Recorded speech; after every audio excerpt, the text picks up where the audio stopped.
straight to Rocastle. The chance is on. The goal is there for David Rocastle. I used to put him in goal when we're now both playing for Arsenal. Boy, get over here, get in goal. That was the early days, remembering Ian. We've got a player here. He could be a Brazilian, and he comes from Lewisham. It would take you many, many years in academy work now to create what had seemingly been created from nowhere. They each went in a different way. Eventually their path joined up again, playing at the highest level.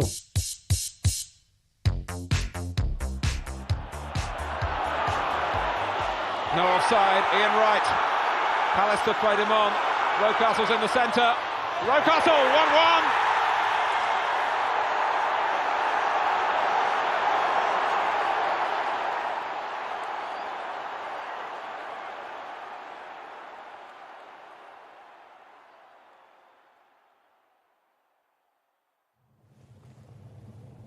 God, it ain't changed. Ain't changed much. So where that co-op is now, where these lot are crossing, you'll see the co-op in a sec. That's where the Golden Lion was, and it was 2 pubs in one. And we'd be on a fence just over here, and you'd see the wives coming from down there with plates in their hands, like where they'd go into the pub where the husband's obviously been in there all day. And she says, "You're in here all day, you might as well bloody eat your dinner in here." When I was a kid, being in a house where it was very intense, from stepdad and mum, 2 older brothers and a spoilt younger sister, it was tense and it was intense. You know what I mean? It always kicked off in there and everything.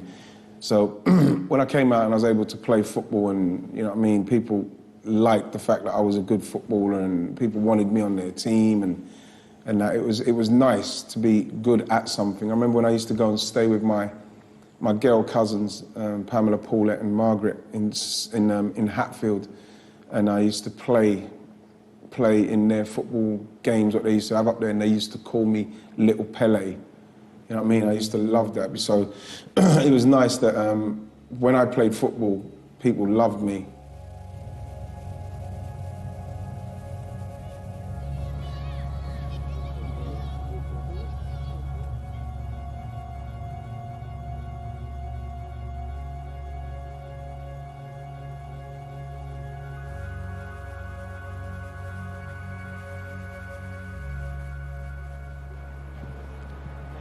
You have to finish it, man. You can always finish the ball off. Can we go in? Is this the kids here now? Sorry to interrupt you. I was walking along the corridor, and all of a sudden I just bumped into someone.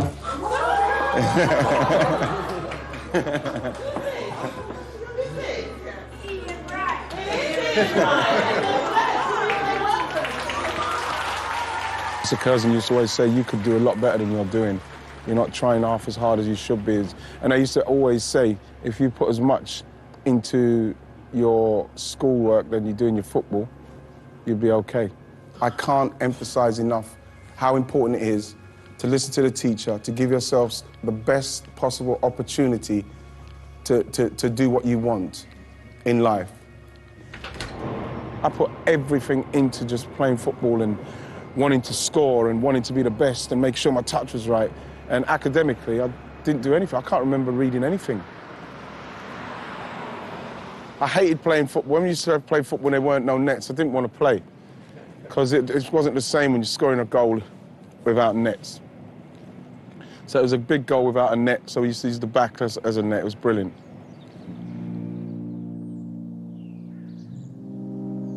I don't know how many years. I don't know how many years I haven't been here. It seems so much smaller. I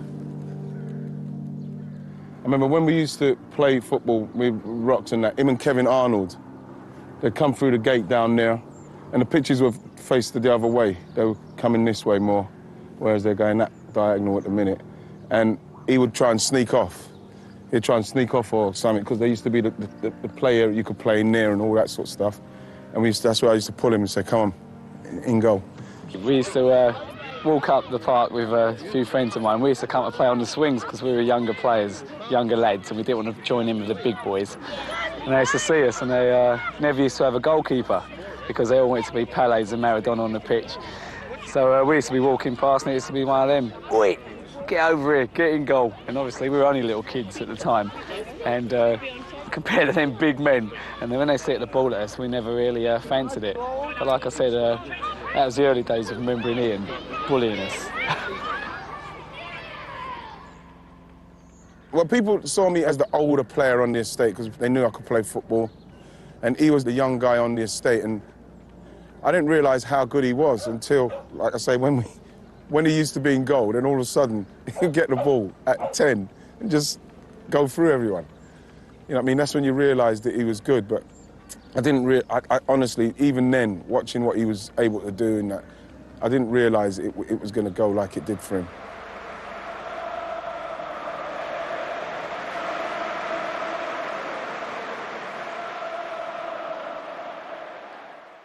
Growing up on the Honour Oak estate, everyone seems to have this romantic idea of their childhood that everyone looked out for each other, but that's what the Honour Oak estate was like. I mean, obviously, David was older than me, and David and his peers used to make sure that all us younger ones were looked after. They set a good example for us. The Rocastle household, it was a happy place. My dad died when I was 1, so for as long as I can remember, David was always like the leader of the family alongside my mum as well, for me and my brothers and sisters. David was my role model for absolutely everything, not just football, teaching me how to, silly things like teaching me how to shave, obviously clothes to wear, etc., etc. So he was my inspiration. Here's a picture of us in Turnham School. Paul Skelly, David himself, Garnett, Curtin, Kevin Arnold, real close friend of David's, Ginger, and this must have been 13, 14 then. David and myself went to Turnham Primary School. We all grew up in Turnham Estate. I lived in Skipton House, David lived in Dell House, and Ian was older, and I think he was in Kentwell Close, but all of us kind of lived in the same area. When we were 13, we had district trials, and myself got in, a guy called Gary Hill, Ginger, and David, and we played district. And I remember we was in a school tournament, and we played all day, and we got to the final, and it was down to penalties, and everyone was scared to take a penalty, and David took the penalty and missed. And I remember all of us going back to the changing room, crying, pretending mud was in our eyes, saying that, you know, and that was a great memory of David coming up. But when we was playing football from primary school, especially in Roger Manwood, we always knew David was going to make it. David and Ian had the same kind of drive, but different personalities. So that was the difference between them. I think David was quieter than Ian, but Ian was, you could see the energy in Ian when Ian was doing anything. Rocastle was a bit more low-key. And I'm not saying Ian was like pushing it in your face. Ian just had energy inside of him to keep going and looking around. Let me go and do this, let me go and do that. I want to be a footballer, you know what I'm saying? David played for a team called Vista. Vista was kind of good. They had about 3 or 4 teams. I remember their kit looked like Norwich, the checks, yellow and green checks, and he played for Vista. After that, I knew he went down to Millwall, I believe, who for some reason said he wasn't good enough, which was Millwall's loss and Arsenal and England's benefit.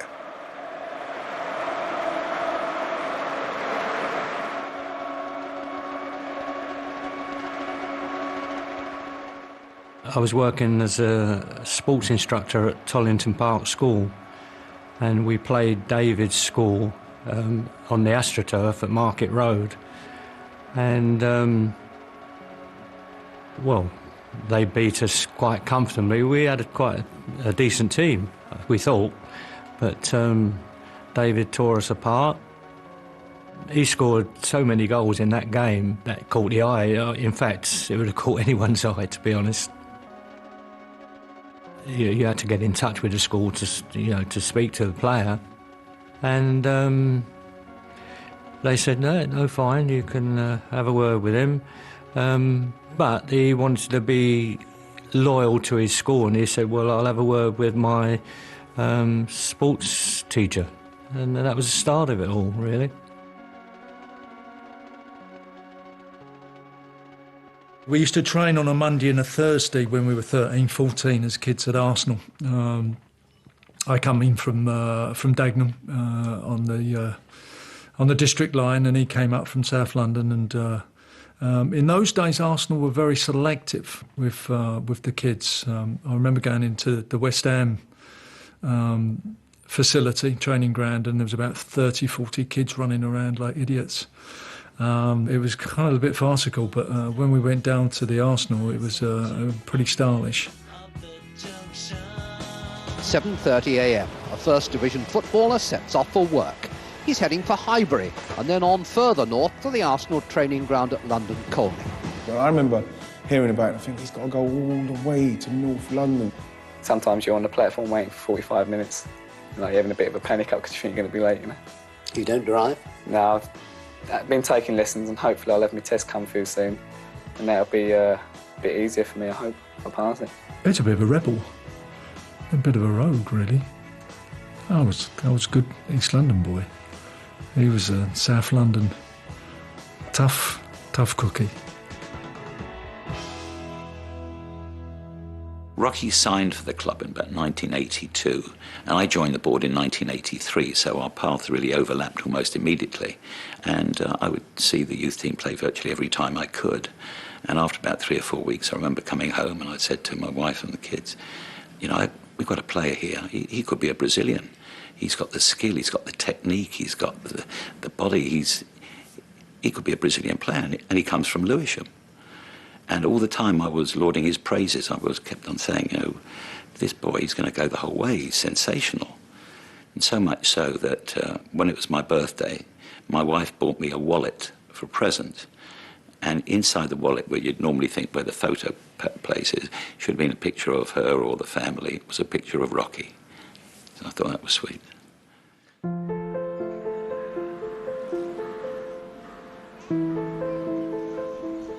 My role was to work with the young apprentices at Arsenal to get them to realise that there might be a life outside football if they didn't make it. They were quite innocent in a way, the group, in their first year as an apprentice, but they didn't initially see the reason why they were doing this. Sometimes there would be one or two who would, putting it mildly, sort of throw a strop. And David was always the one who would wait behind and say, oh, I'm sorry about them, and such. He was, try and sort of make everyone feel comfortable. And I think occasionally he would have a word with some of the others as well. So although he didn't dominate in the classroom at all, he had a quiet confidence. I happened to live in Dulwich at the time, and a couple of times he would call in on his way back home. And he actually knocked my door to tell me the day he was finally signed as a full-time player. I remember coming to the door and he was saying he was just so excited and happy. And he also said to me then that day how much he was doing it for his mother. He always had this feeling about his mum. He always said, I'm doing this, I want to be able to get on in my life and make some money so I can help my mum.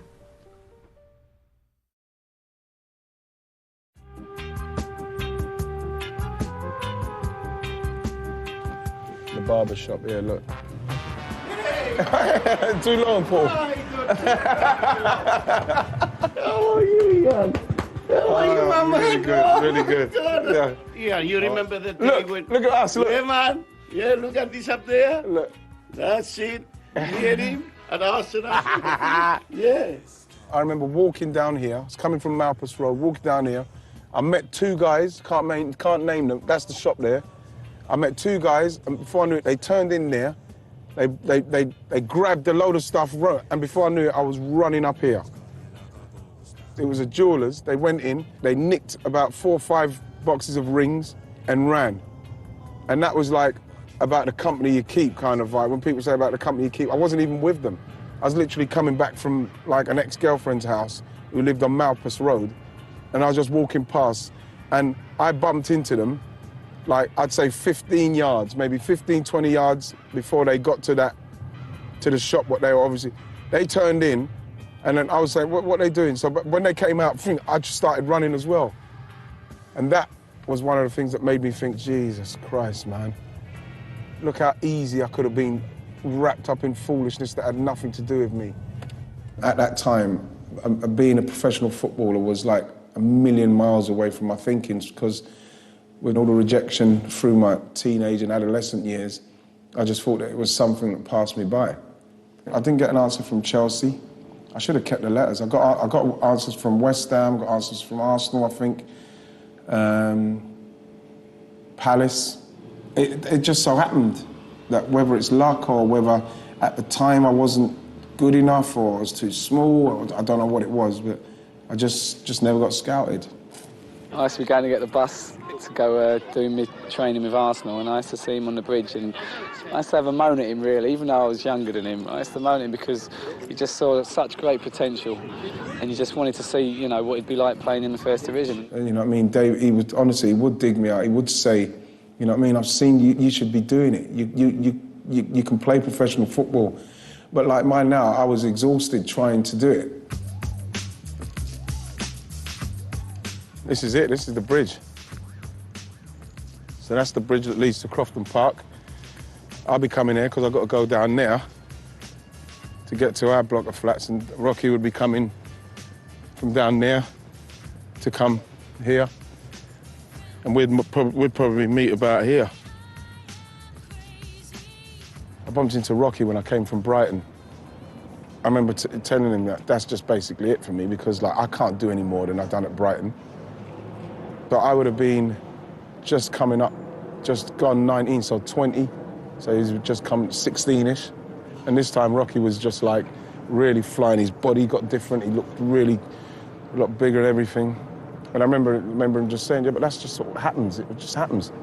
They've made a mistake. He said they've made a mistake. They've made a mistake.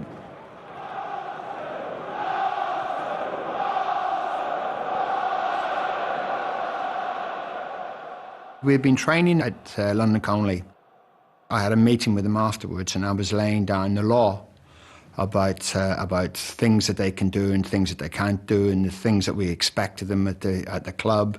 Remember who you are, what you are, and whom you represent. And I basically said to them that until they play in the first team, they're costing the club money. I said, which one of you lot is going to come through and make it into the first team? And out of all the ones there, he was the one who put his hand up and he said, I will do it. I'll make the first team here. And I just said to him, I said, David, I sincerely hope you do. And he did.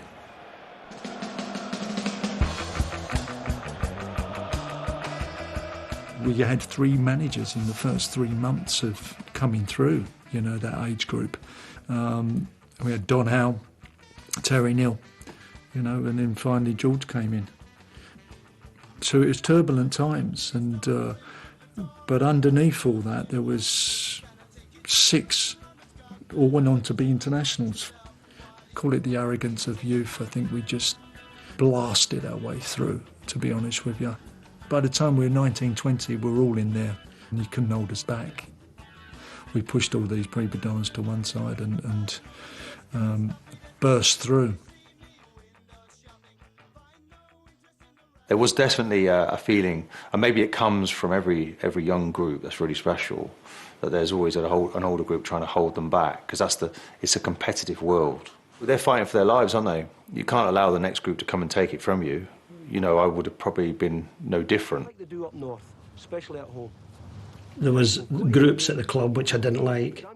I told them all my first day at training, when we all sat down on the grass. I always remember that. Me and the staff were facing all the players, and we told them my managerial philosophy, you know, and how the work ethic was paramount. Doesn't matter how big a star you are, how big a name you are. With George Graham, there's a bit better team spirit. Players, I think they could pass on there. They could talk to him better than they did previously. And we're all together now. Like, we group together. There's no, like, one out of the team who, you know, no one gets on with. Everyone gets on with each other. I'd heard of Dave because obviously he's a South London boy and I'm a South London boy, and then there's Michael as well, so 3 of us were South London. They kind of looked towards me as the older player, as sort of a father figure. In fact, the nickname for me was Pops.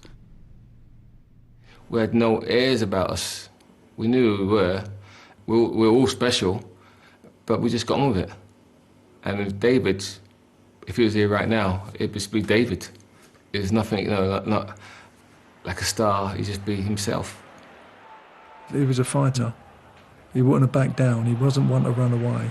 If you were in the trenches, he'd be at the front. It wasn't, you know, some teams, us English, we just don't run, do we? When we should just walk away at times, but he wasn't for running. There's a great satisfaction that you're doing this with people that you were brought up with. And you're brothers in arms, just from such a young age. And I think the club must have been immensely proud what they were putting together there. When he crossed that line, he was a different animal. It was then, you were trying to take my livelihood away from me, and I'm going to go and I'm going to win the game. But once he stepped back over it, he was the lovely guy again. The crowd would have been on his side right from the off because of the things that he would try to do. His name was always the first one that they called out. Whenever we ran out for away games, it would always be Rocky Rocastle first, always. Rocastle now on the far side for Arsenal.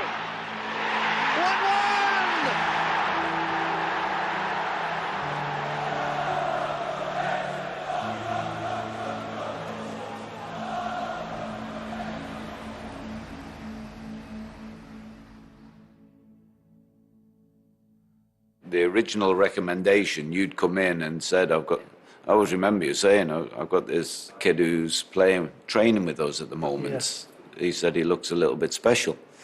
And I hate to say it, but I think I said to you, how old is he? And you said 22, and I'm thinking, he's not been connected with a club, and he hadn't been connected with a club. And I'd heard that so many times before. Oh, I know somebody, he's 23, he's brilliant, but, you know, he's never been signed. And there's always a flaw.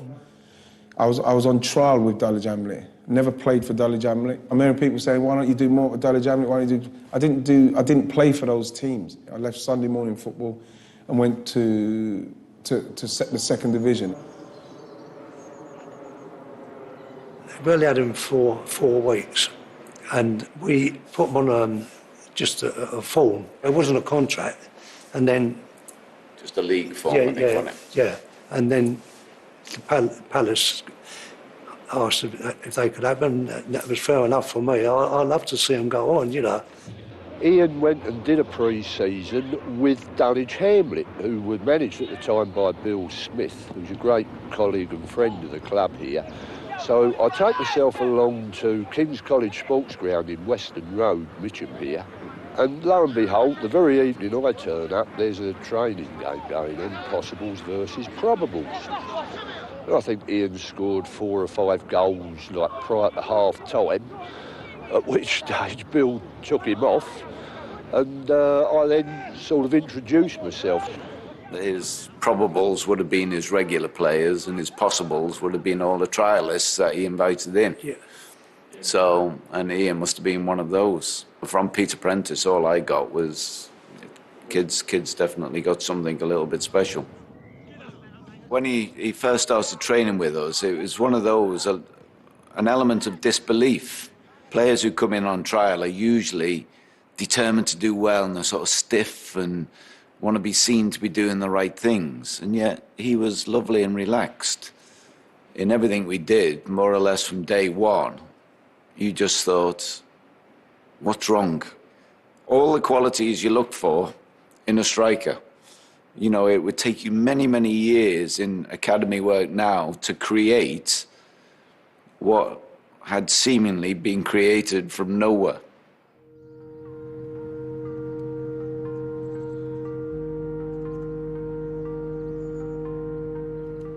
So the trial's happening and I'm doing pretty well. We played a game against Kingstonian and it was a Friday and we beat them 1-0 and I scored. Steve Coppell was actually watching that game and he just said to me, I want you to report tomorrow to the ground. We're playing Coventry behind closed doors. My heart kind of skipped a beat I'm with the first team behind closed doors. Everybody's going crazy. Get the 1-2-2 from Crofton Park. Drops me up at the top of Crystal Palace Parade there. And then I come down to here, the athletics track. I must have been there for easily an hour, 15, just waiting around. I remember seeing a lady, and I said, "Excuse me, do you know what time they open the doors for the football game?" She said, "This isn't the football stadium. This is the athletics stadium." And she said the football stadium's in Sellers. This another 2 miles that way. And I literally froze. Literally, like, I could feel it now, and I'm laughing now because how stupid I am. Sprinted from here all the way down Hamlet Road, got to the Woodvale, took the right, and then Palace was straight there. I saw the floodlights, and by now I'm still in plenty of time, you know, by the time I got there, but like I'm sweating profusely, man. I'm just like soaking with sweat.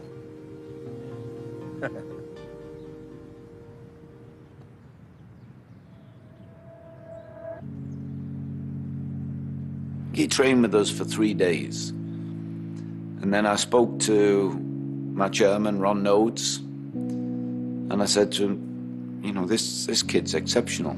I said, this sounds stupid. I said, but he's got enough ability to play for England. I obviously didn't convince Ron too much because I think we only offered him a 3-month contract.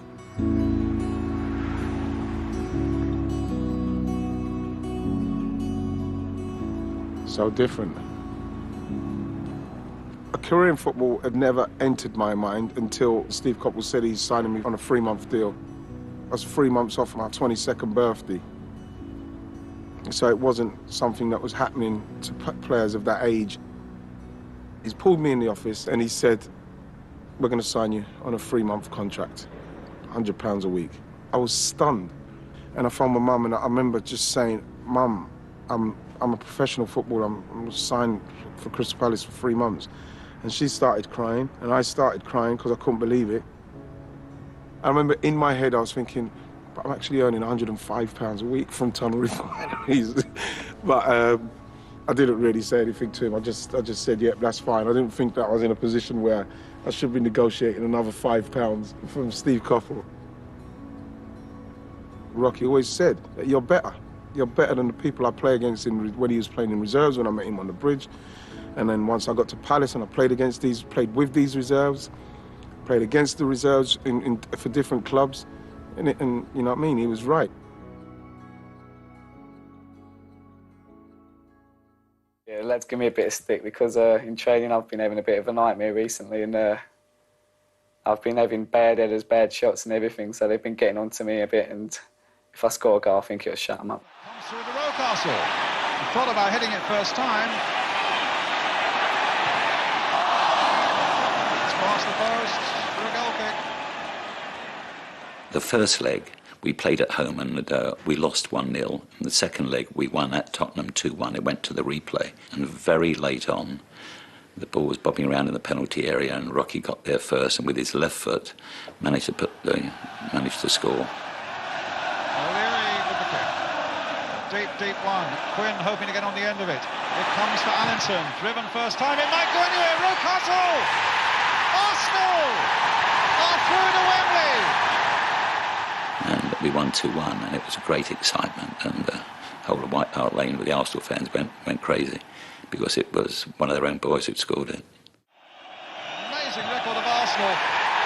They are through to Wembley. One of the great Little Woods Cup comebacks. The winner from David Rocastle. Take Arsenal through to Wembley. After he scored, we went down Camden Pally. That was good fun.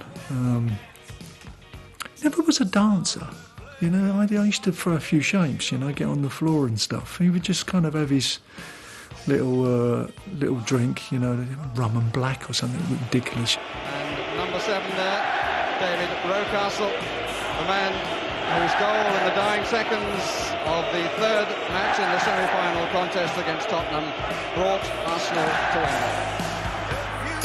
Nicholas and Rocastle in the area. Nicholas!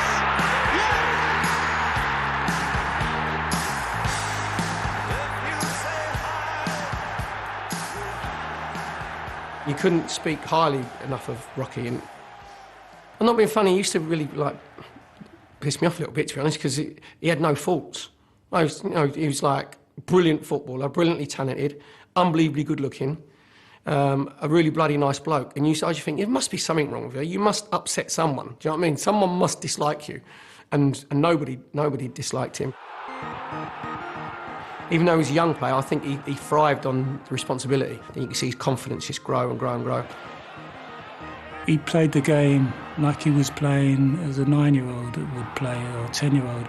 He just loved being out there playing and to show what he could do. And he was a forward-thinking player. So any time he received the ball, in my mind, he always wanted to attack. Rocastle outside him, plenty up for Arsenal now, David Rocastle. Still Rocastle! Fantastic goal! All my friends and me were in awe of him, of what he's achieved and he's playing for Arsenal. And if we was ever in Lewisham Town Centre and we saw like people that played football professionally, like some few Charlton players, a few Millwall players, he'd point them out to me and be like, "Here, Steve, there's so-and-so over there and there's so-and-so over there." And all the time I'm thinking, but David Rocastle plays for Arsenal in England, but that is just what he was like. He had no ego about who he was at all.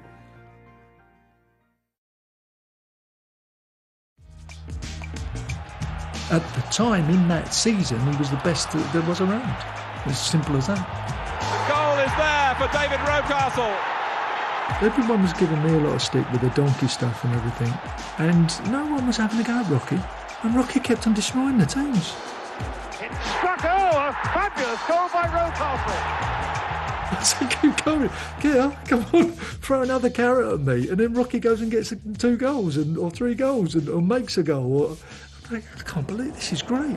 Well, I suppose if you believe in happy endings, then the script has already been written and the Championship trophy will stay here at Anfield for another year.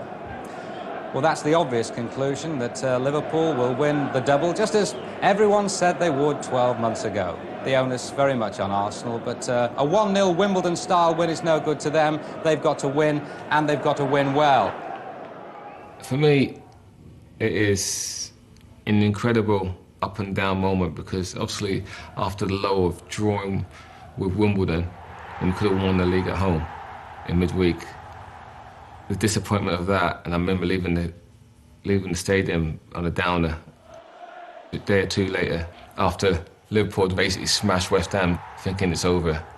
George Graham comes back, "It's all right, guys, all we need is 2 goals." Well, the atmosphere here at Anfield tonight goes without saying. The Championship will be decided once and for all tonight. Well, it was a little PR thing, wasn't it? You try to kid them, you know what I mean? Hello, would come up to Liverpool, who were almost unbeatable at the time, and to think not only are you going to beat them, but you've got to beat them 2-0. How many teams go at that period of time and beat Liverpool 2-0? From disappointment came to, yeah, we can do this. We're not scared of Liverpool. Liverpool were obviously the Man United of today. We're like, we're not scared of them. We've given good battles, we've beaten them. So we sort of went there with no fear. Everybody's expecting you to go full out and attack and get the goals that you needed and get the result. But that wasn't the case. I told them, keep it nice and calm, don't concede, and then in the second half then we can up the tempo and then be a bit more adventurous. It was perfectly normal just to go to Anfield and win that day. I think we were the only people in the world that thought we would win. And naivety of youth again. You know, I think there's a naivety. You've not done it before, and we've been used to winning. We've been used to getting our own way, I suppose. It was quite a strange atmosphere because they never came forward the way they always done at Anfield. Liverpool at Anfield, the first 20 minutes were always win 3/4 of their games. So they were very quiet coming forward, and we were not very you know, attacking-wise. So it was a very, very strange 45 minutes, but we got what we wanted. It was 0-0 at half-time, and I says, we've got to grow into the game, lads. And I says, I think you can get the first one. I says, then they will have to open up a little bit. The team talk was eerie. He got it spot on. He said, keep it clean half-time, and then we're still in the game. But the important thing is that we're 0-0 at half-time. In the next 45 minutes, the championship of the First Division of the Barclays Football League will be decided. He said, we'll nick a goal second half, I fancy strongly. He said, and trust me, he said, you watch the momentum change, he said, and they will be under pressure. The tension will get to him. On away. Castle. Now that time given against Whelan for his feet too high as he challenged David Rocastle. That clip where he picks himself up, grits his teeth and shakes his fist to tell the rest of the team and the supporters that it's possible, I think really typified David and how he played the game. There was games where, you know, the drive of him and the team, you know, got us through. Adams has made a darting little run in there, and Smith! And Arsenal have scored! You live for those days. You know, as a football director, you know, you cherish, you want to win something. You know, that's what it's about. And then to do it in that style. Adams is after his man, but Barnes will not be denied. Yes, he will, by Richardson, a moment ago, down and injured. All the great sportsmen say that at their pivotal moments, the action happens in slow motion, whether it's a great tennis player, great golfer, whatever. And as Tomo was running through, I'm looking at him, and everything seemed to slow down. Surely what will be their last attack? It's definitely fate, because I always remember the ball come to me, and then all I'm thinking, Steve Nicol, if I go the other side of him, that's it, I'm through. Finding Smith for Thomas, charging through the midfield. Thomas, it's up for grabs now. Thomas, right at the end. An unbelievable climax to the league season. It was incredible.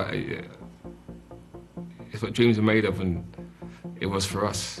I just catapulted myself up in the air and went, yes! And as I came down, Peter Hillwood, the chairman, and you could smoke in those days, he took out his cigar and he turned around to me and he said, never in any doubt.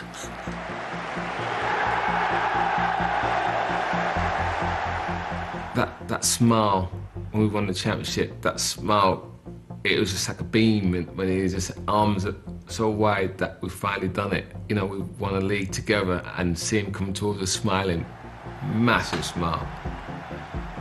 That will always stand out because he's looking at me and taking it all in, that all of us together will come through and we've done it together.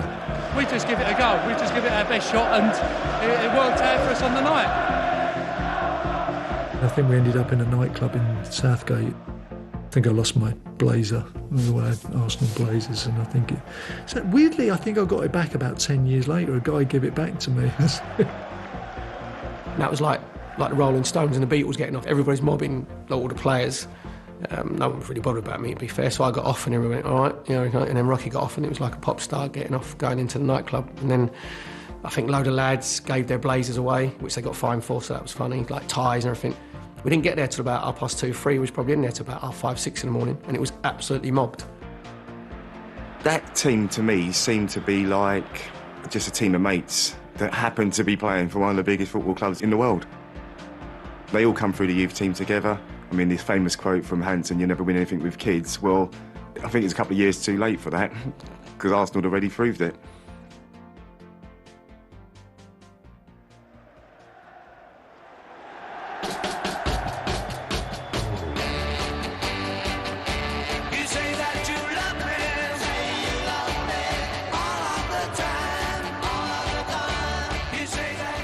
Wright has had to learn quickly. 5 years ago, he was an unemployed Sunday League footballer. He didn't come into the game until he was 22. He's in a hurry to show the doubters in his past how wrong they were. Well, I don't think you never beat the system. I think you can ride with the system and do as best in the system as you can. I'd like to think that it didn't go very well for me when I was younger. I think it might have had a lot to do with that I was quite small, quite lightweight. But, you know, I do think that when you come through as an apprentice, there is a stage where you get a bit disillusioned with it, you know, and I think because I didn't come in at that stage, I think I don't think on the game like that. I can't wait to play. I want to play on a Saturday. I can't wait to train.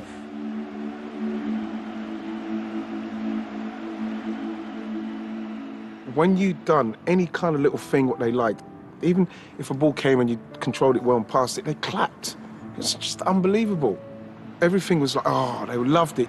You have a shot, they go, oh, clapped.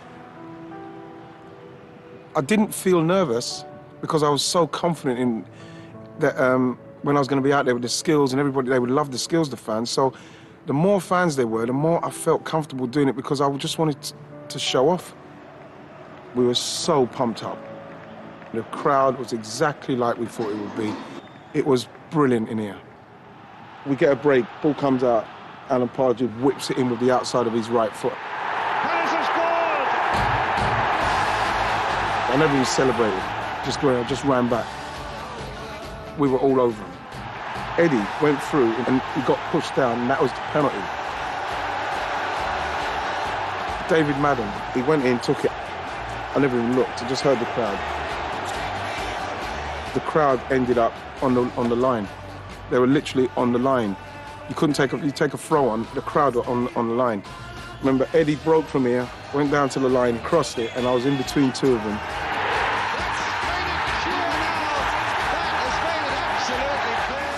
And that was it. The crowd came on.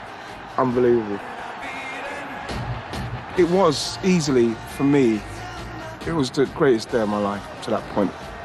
We'd done it. We're in the first division. First home game was Man United. It was Robson, Inks, Hughes up front, Webb. I think Brian Robson scored. And I scored. Dyer, who glances it on, Ian Wright! We drew 1-1 with Man United, our first home game in the first division. It was unbelievable stuff, you know what I mean? It was just like fairy tale stuff. To play in a cup final was my dream. If I could only have played in a cup final, won a cup final for my whole career, I would have been happy with that. Semi-final day has a flavour all of its own. Crystal Palace in the red and blue stripes will kick off, and they are, to say the least, the underdogs. The FA Cup final means the world to me. It meant the world to me then, and it means the world to me now. So to break your leg twice in the season, I'm thinking it's not going to happen for me. When we get Liverpool in the semi-finals, after being beaten by them 9-0 earlier on in the season, I'm not even there to help. He's got in! Pardew! 4-3 Palace! They beat Liverpool. All of a sudden, I now have a certain amount of weeks, because I went and watched that game, I had plaster Paris on. I had a boot on. So I didn't even think I was going to make it, but I just had literally a week to go to make it. So all the build-up was just about me trying to be fit for this game. The whole build-up to the final was a journey in itself, because he'd broken his leg, but he moved heaven and earth to try and get himself fit for the final. And I was so close to playing him. And so he said, I'm going to do another behind closed door games up here at the training ground. So I was literally petrified. Because I'm thinking if someone tackles me, it's going to go again, because it went twice that year, my fibula. I don't know how, I just played. I said, you know what, if I get injured, I'll get injured. I played the game, played it for about an hour, and I really had a blast. I think I scored in the training game. And then it said, fine, I've declared myself fit. I could not, it was like a kid on too much sugar. I literally could not get enough of what was going on. And to the point where, once we got going and everything, got the kit on and that, I said to the boss, I've got to do the walk. I've got to do the tunnel walk. I've got to be in the tunnel with the team. I know I'm not playing. Because the substitute is normally the team. The teams go out with the manager in front of them, the teams. I said, I've got to go out. And this is where Palace fans made it so memorable, and I will never forget the sight. The balloons, the red and blue balloons down the other end. It was unbelievable. The guys had to run out to play, I had to go to the bench. It was the most agonising 70 minutes of my life, easily, watching from the bench. We scored, you know, then they scored. By the time he did say to me, I'm going on, I was so angry, my face was so vexed. I just remember saying to Phil Barber, you know, well done, Fizz. I just ran on, I was just like, I think I crossed myself. I don't care where it is, if I get the ball in the last third, I'm getting it out of my feet and I'm shooting. I don't care, that's what I'm doing. Now here's Wright, his first chance to show what he can do. And he's through, it's Wright! Oh, what an impact by the substitute! It's 2-2! The realisation hits me and I feel like I'm gonna cry. I've just scored in the FA Cup final after coming off the bench. So in the game, it goes to extra time. Wright! Goal! It's Ian Wright again! Palace are in front at 3-2. The dream didn't get to this stage. I didn't score 2 goals after coming off the bench. So now I'm into the mode of, oh my God, I've just scored 2 goals that we could win the FA Cup final. I'm going to be one of those heroes. You know, in the end, Mark Hughes scores, makes it 3-3. And Manchester United have saved themselves. And the referee has blown, and the FA Cup final of 1990 ends in a draw. But a stirring, gripping encounter. We lose the replay, but in respects of a moment on a football pitch, coming off for the FA Cup final because of what it meant to me from such a young age, is the greatest moment I've had on a football pitch. Nobody could live with Ian Wright. You know, I still maintain he had a little bit of everything. Physical when he had to be. He wasn't tiptoeing through the tulips. He'd make tackles, he'd get stuck into people. But I would say he's got to be looked upon as being the best. I wish he was at our club. Even though we've got a few good strikers, it'd still be good to have him at Arsenal. God knows won't like me for saying that.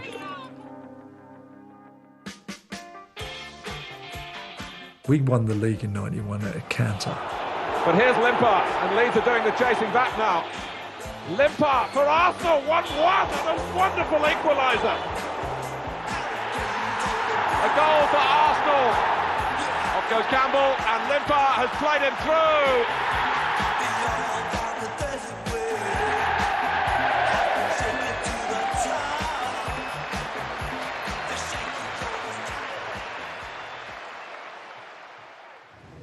For players like David Rocastle, pride in the season's achievements was tinged with frustration at having been a spectator for long stretches of it. Being injured in football, it's not nice at all. And when you get continually breakdown about the injury, it's even more frustrating. I've seen both sides of it really, because when we won the title 2 years ago, I was ever present, I played every game, so I've seen the other side where I've just played a few games, and if I had another question asked, can you get a championship medal, do you qualify? I mean, it was driving me mad because people forgot about the first 2 months of the season, which I had obviously played the games. You want your best players to be playing in your most important games as much as possible. And that was the problem. We couldn't play David as much as we would like to have played him because of his knee. That wasn't easy. He had a fairly chronic knee problem, and our doctors had diagnosed that it was not going to get any better. The knee would have been a real frustration for him, missing games. But he stuck with it. He would do all the work that was needed to be done to get back to fitness.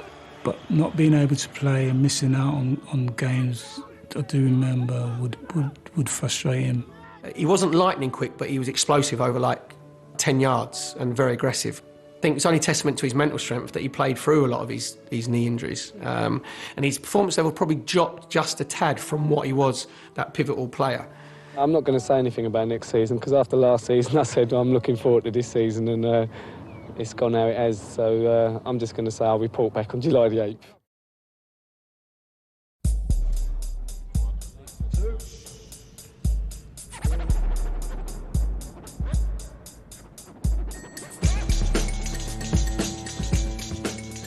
There was a piece in the newspaper where I mentioned that I'd love to be able to play with my mate David Rocastle.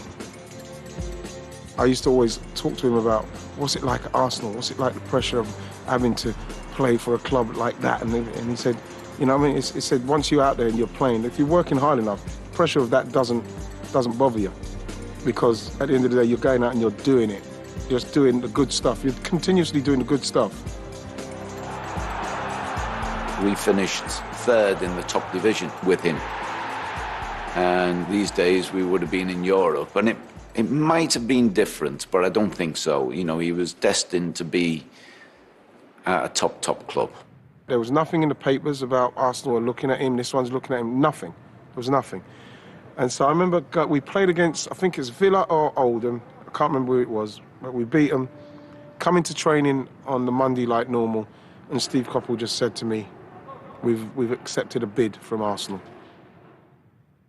I was playing golf with the football writers somewhere in North London, and I was at dinner afterwards, after all the golf, and somebody had telephoned the reporter, their paper had telephoned the reporter and told them that Ian Wright signed for Arsenal on a record transfer fee. And they said, no, that's not right. George Graham's here, sitting having dinner. Well, they were fuming. They were absolutely fuming. That I never told them. So David Dean did the signing, and I was away playing golf.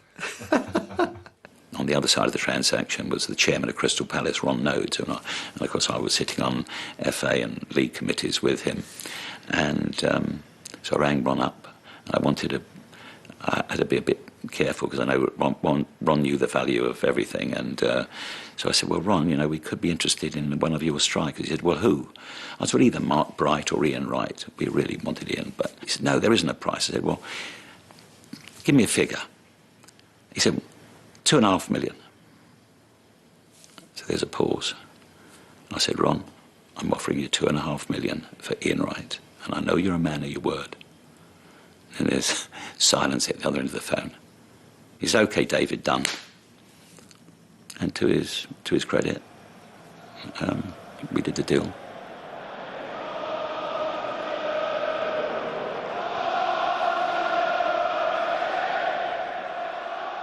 I remember that night that he signed, he came over to our house, and I went up to bed because I had Melissa, young daughter at that time, and they were down there drinking and chatting and laughing.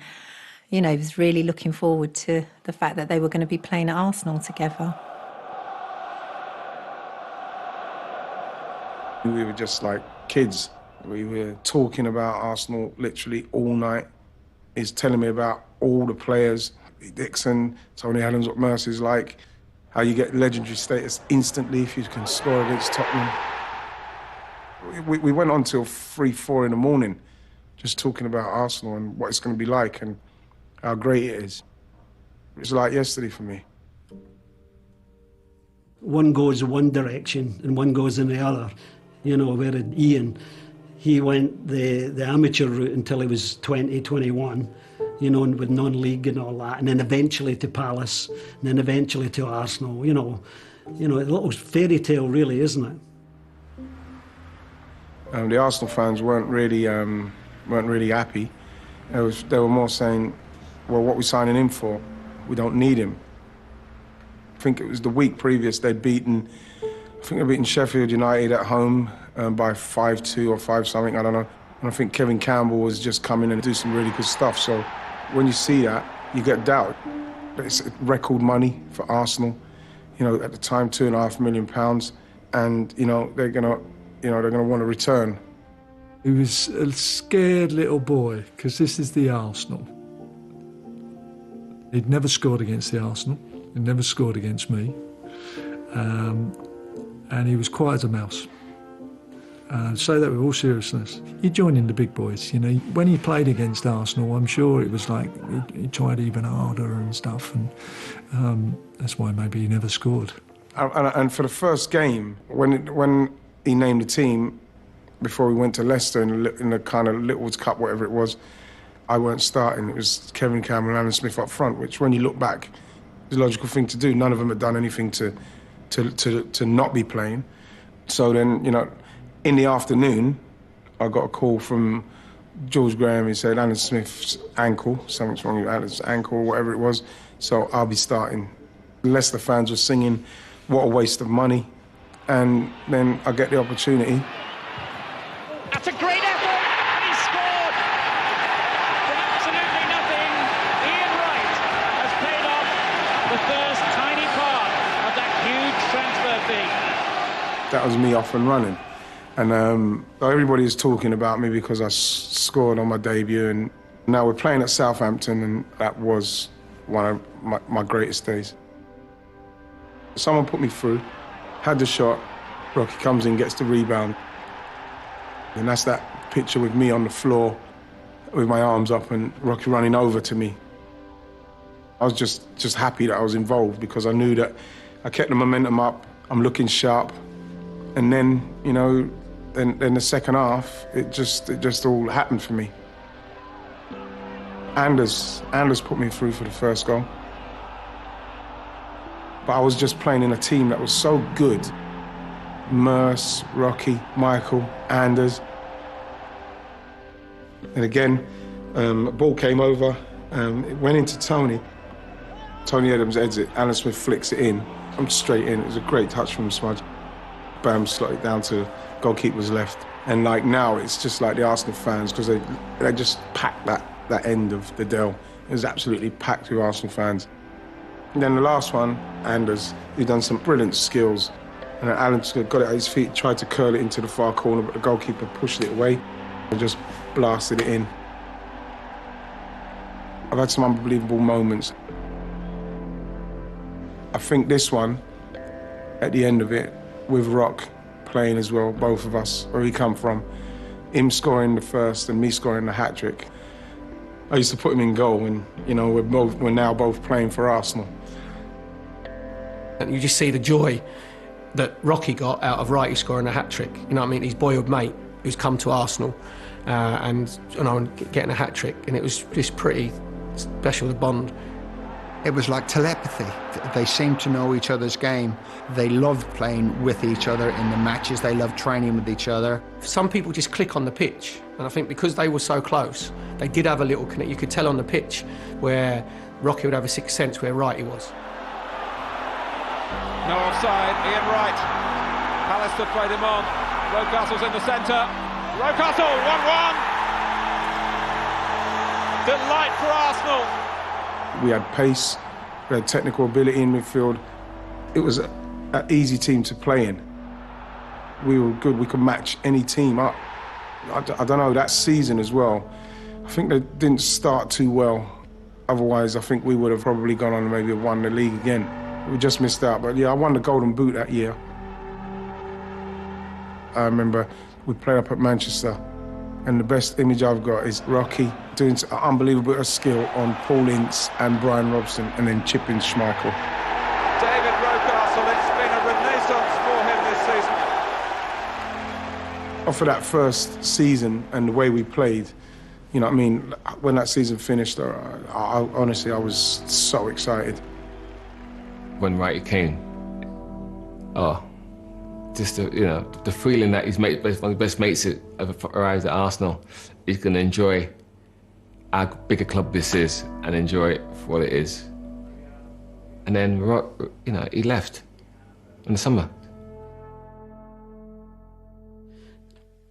We knew David was going to play like at most one game a week, so we accepted that situation. But right out of the blue, we got a phone call from Howard Wilkerson at Leeds United, and it just says, you know, David Rocastle is available. I went, no. And then he started talking finance, and I said, well, I'll have to take that upstairs. It was heartbreaking. He was a folk hero. The fans loved him. Nobody could understand why we were going to let him go. And it was difficult to understand. And probably more, it was on medical grounds that George took the view that the time was right to move him on. And it was not easy because we all loved him. But, you know, this happens in football, sadly. You know, everybody's time comes up at some stage.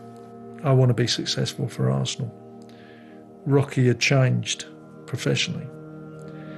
And it's, you know, how much you might love someone, it's really difficult when you're tied to trying to get success. I met him at the training ground. Before he even changed, I got him in my car. And I told him that we got a price that we accepted for him to go to Leeds United. And he just sat there looking at me. He couldn't believe what I'd said. Probably the hardest thing that I've had to do in football. There's a lot of times you've got to make decisions that hurts players.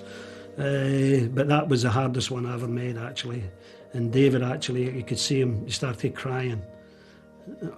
I didn't know how to feel.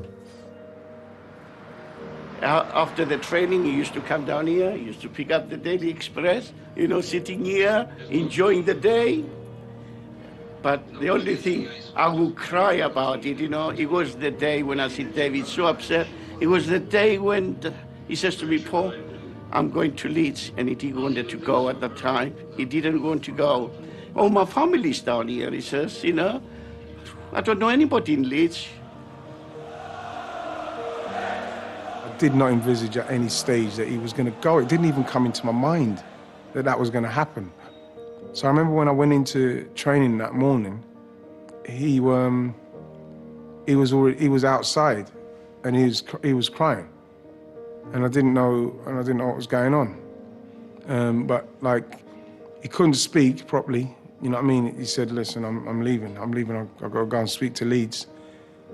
Arsenal's in his heart, and I think a little bit of the footballer, I think, went from Rocky because of how much emotions and how much in love he was with Arsenal. And then he played well for his other teams that he went to, obviously Leeds and Chelsea. I'm not saying he didn't play well, but I don't think it wasn't in his heart like Arsenal was, and I think it broke his heart to leave. I think that, you know, he played some really good stuff at Leeds. Man City speak quite highly of him. But I think, obviously, he's happiest when he's at Arsenal. Like when I left Arsenal, there's something, you still, as professional as you can be, but something, the light goes out inside you, especially what Arsenal meant to him. He absolutely loved it at Arsenal, and it was a season after Ian had come. So, you know, he was having this great time, and now we were moving up to Leeds. It was the first time we'd moved away from London. I had 2 young children. We had a good time everywhere we went. But in terms of the best memories I think we had as a family, and the children can remember, is Malaysia. When that came up about him going to Malaysia, and we sat down and we talked about it, we just thought, well, we're just going to make it an adventure of it. David went there first, then he came back for us, an island called Borneo. And we got there, I thought, oh my God, this is paradise. As a family, we'd done a lot together. We travelled a lot. We went all over Bali, Thailand, the Philippines, Singapore, Brunei. But yeah, I'd say definitely Malaysia is where we'd have our best memories. 2 great seasons, football seasons.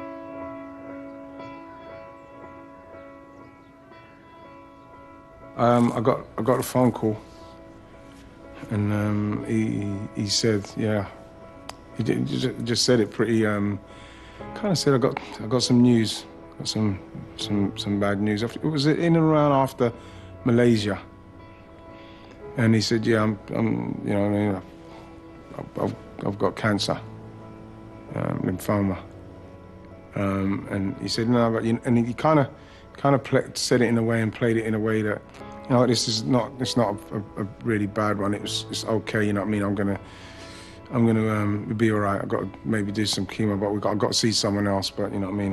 You know, it was that kind of conversation. So on the phone, I was still like, okay, you got it, but is it bad? Which one is it? You know what I mean? So you don't know, and so I didn't know how to take it. I would come back on a weekend or sometimes, and I had to see Rocky go into his mother-in-law's house. It didn't look too good. And then he finally told me it's going to have a test done. I'm thinking, what test? She's coming from Malaysia. What test you doing? You know, I was trying to work out, you know, what's wrong. I went to visit him in Ascot, and I saw him. And when he came down to greet me, I was shocked, because you know, I used to seeing a 12.5 stone athlete, and he lost 3 or 4 stone. I actually went to see him because I cleared it with Arsene Wenger first. I was going to try and offer him a job to come on the coaching staff at Arsenal, but sadly, it couldn't happen. We were supposed to be playing at Everton, but I had a bad back. Thank the Lord, really. You know, I got an opportunity to see him. So I got to say goodbye, which I'll always be grateful.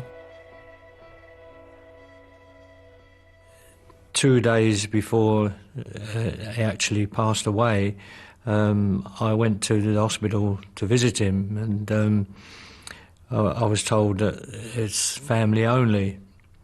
But they told him that I was there, and he said he wanted to see me. All he was able to do is just touch hands, but you know, and that was it really. But for me, that was a great feeling that, you know, he wanted to see me, even as, you know, as bad as he was. And that was very, very touching. We had no idea of how quickly this whole thing was going to happen. We knew that David was having treatment, but was feeling that it was going to be successful, and that this was, you know, as a young man here, and we was going to be able to overcome this illness. So when it happened, it was so quick. I think everyone was really stunned by it. And at the time, I was, you know, getting to the age of sort of 33, 34, trying to negotiate a contract, and I felt a bit guilty that, you know, Christ, he's not even going to be here anymore, and there's me wanting to play football for another couple of years. I just felt a guilt at that point. The newsreader said, we've got some really sad news. Unfortunately, ex-Arsenal player David Rocastle passed away. I don't. At no stage did he ever think that he wasn't gonna be all right. So when he did finally pass, I took it pretty badly. It was devastating.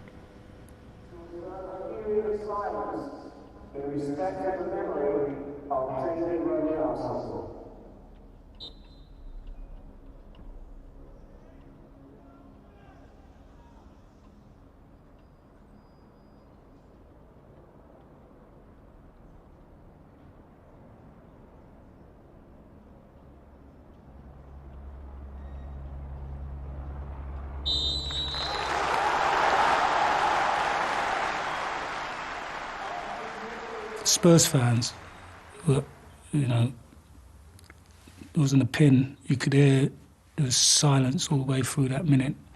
And I was thinking at the time that this just shows the strength of meaning that Dave had for the game and people had for him. And the game started, and Robert Pires, appropriately wearing Rocky's shirt, the number 7 shirt, scored a wonderful goal, which could have been a David Rocastle goal.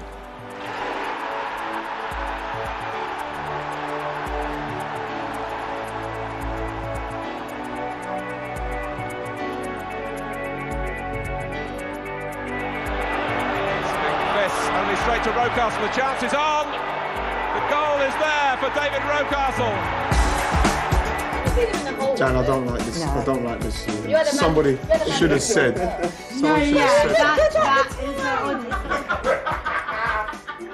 He was one of my crew, so, you know, he's one of my chaps. Still Rocastle. Fantastic goal. Football, and Arsenal especially, really meant a lot to him, and it was his passion, and so he worked hard at it. Everyone comes up to us and says, like, oh, your dad was such a nice guy. Who wouldn't want to hear that about their dad? When people say David Rocastle to me, I don't even think footballer. I just saw a good person. From the lowest of low or the highest of high, they speak to everyone the same, and that's why we loved him.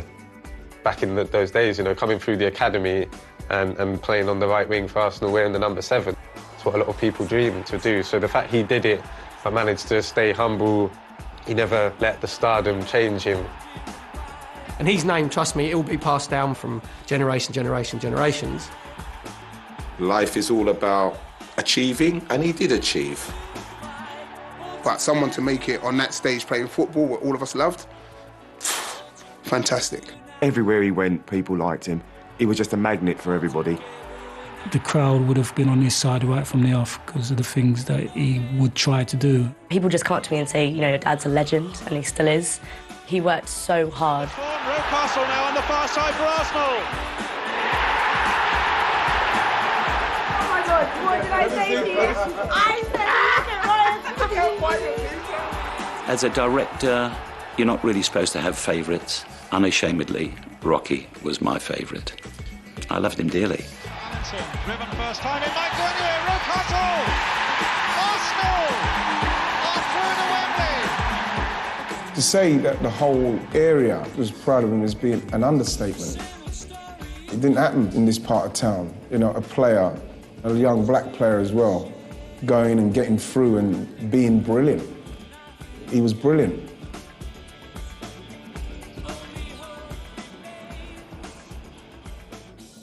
Yeah.